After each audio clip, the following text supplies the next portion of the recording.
गुरुजी। संगत जी, जय गुरु जी। संगत जी, मेरा पहला सत्संग है। मैं 2016 जून में गुरु जी से जुड़ी हुई हूँ। 2016 में मेरे बेटे को पेडियाट्रिक पेन हुआ, जो कि 80% डैमेज हो चुका था। मेरी बेटी ने गुरुजी के बारे में सुना तो वह गुरुजी के यहाँ गई, बड़ा मंदिर में, और वहाँ से जल प्रसाद लाई। तो मांग के 100 समोसा प्रसाद लाए। तो बेटा 1 महीना ICU में एडमिट था और बचने की कोई संभावना नहीं थी। मैंने बेटे के मुंह में ICU में जाके छोटा सा टुकड़ा प्रसाद का उसके मुंह में डाला और अरदास करी। उसी दिन बेटे को डॉक्टर ने जनरल वार्ड में शिफ्ट कर दिया। गुरुजी की ही देन है। एक बार बेटा, जो आंख भी नहीं खोल पा रहा था, उसने मुंह से बोला कि मम्मी, मुझे थोड़ा आराम मिल रहा है। और मेरी बेटी ने बहुत अरदास करी उनकी मम्मी जी ऐसे हैं गुरुजी, पर हमें ये पता नहीं था कि गुरुजी समाधि ले चुके हैं। तो उसके बाद बेटा मेरा ठीक है, जो बिल्कुल बड़े मंदिर में है। तो मेरा विश्वास गुरुजी के ऊपर बना रहा। बड़ा बेटा, दोनों बेटे थे मेरे, हम बेटे को लेके भी गए, बेटी भी गई साथ। तो मेरे को ये चिंता हो रही थी कि मेरे से बिछड़ गए हैं, कि हम कैसे मिलेंगे बाहर। तो मैं ऐसे देखने लगी, जैसे मतलब सारी जितनी भी संगत बैठी हुई थी, तो मुझे लगा कि वो संगत के सबके सिर जो थे वो सब नीचे हो गए और दोनों बेटे ऊंचे ऊंचे दिखाई देने लगे मुझे। मैंने कहा चलो मेरे सामने ही है दोनों। मतलब बीमार होने के बाद कुछ दिन बाद जब हम घर ले आए, कोई महीने बाद में करोलबाग सर गंगाराम हॉस्पिटल में दवाई चल रही थी उसकी, वहीं से हम बड़े मंदिर में गए थे।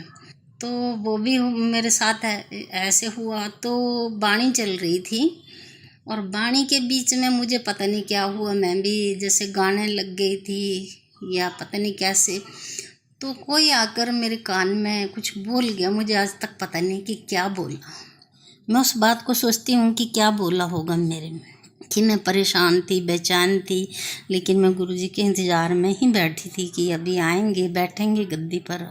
फिर उसके बाद कुछ ही दिनों में मैंने, साल भर में बेटा मेरा ठीक ठाक हो गया और बेटी की शादी कर दी 2017 में। 2017 फरवरी में, यानी कि कुछ ही दिनों में शादी कर दी बेटी की। तो बेटी भी ठीक ठाक थी अपने ससुराल में। एक दिन मैसेज आया कि बेटी के घर में रात के टाइम में कुछ लड़ाई का ऐसा इशू हो गया। तो मेरे को कुछ भी पता नहीं चला कि मैं क्या करूं, कहाँ जाऊं। हम लोग ऐसे नहीं हैं, क्योंकि हमने अननोन पर्सनों में शादी कर दी थी। छोटा सा परिवार था, कुछ नहीं देखा, लेकिन सब उल्टा हो गया। तो कुछ भी नहीं, रोई, मैं बहुत रोई। तो फिर मैंने कहा गुरुजी आप ही हो, आप ही उसको संभालो, अपनी बेटी को संभालो। मैंने यूट्यूब खोला कि चलो मैं फ़ोटो देखती हूँ गुरुजी की और गुरुजी के आगे अरदास करती हूँ। संगत जी, जैसे मैंने फ़ोटो निकालने लगी तो मेरे सामने गाना आया कि गुरुजी मेरी बेटी को रखना खुशहाल, गुरुजी मेरी बेटी को रखना खुशहाल। मैं उस गाने को आज तक नहीं भूल पाई हूँ। और आज तक अगर किसी के साथ, उसके साथ में ऐसा इशू होता है, तो मुझे बस एक ही गाना आता है कि गुरुजी मेरी बेटी को रखना खुशहाल। मेरी नहीं, गुरुजी की ही बेटी है। मेरी सारी समस्या ऐसे एकदम ऐसे रिस्पॉन्स मिल जाता है। अगर उसका फ़ोन नहीं आता है तो मैं अभी सोच ही रही होती हूँ कि आज फ़ोन नहीं आया गुरुजी, तो तुरंत मेरे को उसका मैसेज मिल जाता है। और गुरुजी बहुत कुछ, उसके बीच में भी बहुत सारी बातें हुई। जैसे कभी गुरुजी का मुझे सपने में आना, अभी परसों की ही बात है। तो मैंने सब ऐसे ही अचानक ग्रुप से जुड़ गई, मुझे कुछ पता नहीं चला।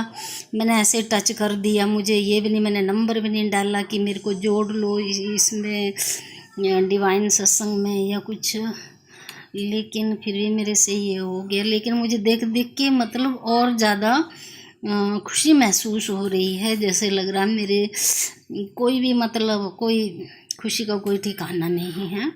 कि मैं जैसे देखती हूँ, कभी मैं कैप्चर करती थी गुरुजी के फ़ोटो कि नहीं ये अब इतने सारे मुझे पिक मिल रहे हैं कि मैं सोचती हूँ मैं किसी को भी नहीं अब इनको जाने दूँ अपने फ़ोन से।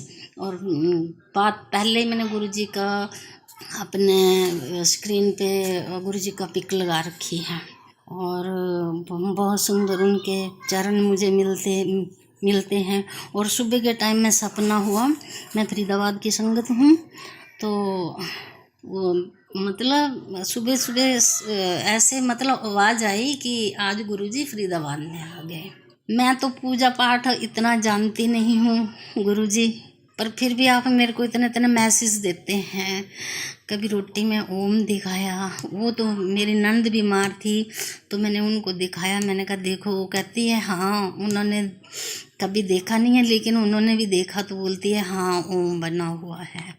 और कई बार ऐसे हुआ, लेकिन मैं इग्नोर भी कर देती थी ऐसे ही। और बहुत सारी, एक बार मैंने क्या बोला कि करेले की सब्जी, 3 करेले पड़े हुए थे फ्रिज में, मैं क्या 3 करेले की सब्जी क्या बनेगी परिवार के लिए, आज कुछ 2 और होते तो और 2-3 और हो जाते तो सब्जी ठीक ठाक बन जाती। छोटा सा परिवार है। हस्बैंड गए भिंडी लेके आ गए, तो भिंडी में 2 करेले, अचानक से मैं भिंडी धोने लगी। मैंने कहा चलो मैं साफ़ कर देती हूँ, फिर साफ़ करके सुखा के इसको रखती हूँ। उसमें 2 करेले लग के, मतलब मैं सोच भी नहीं सकती कि गुरुजी इतने इतने मतलब इतनी जल्दी सब सुन लेते हैं। और मैं कभी इतनी बात भी नहीं करी, अभी मैं किसी से, मुझे बोलना भी नहीं आता गुरुजी।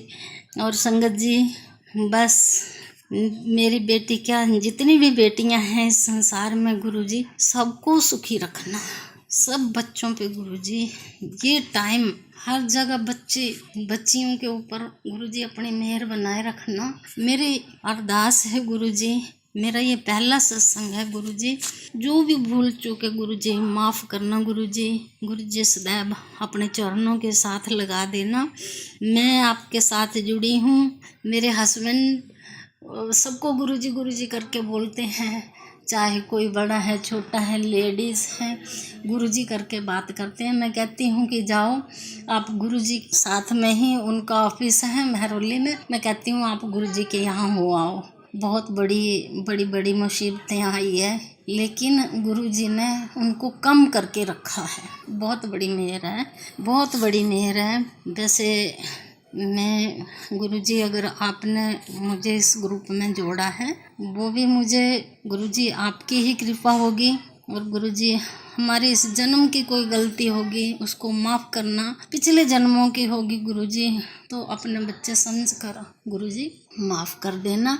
और ये सत्संग मैंने पहली बार किया है, तो गुरुजी कोई भी मेरे से कोई गलती होगी तो माफ़ करना, संगत जी माफ़ करना।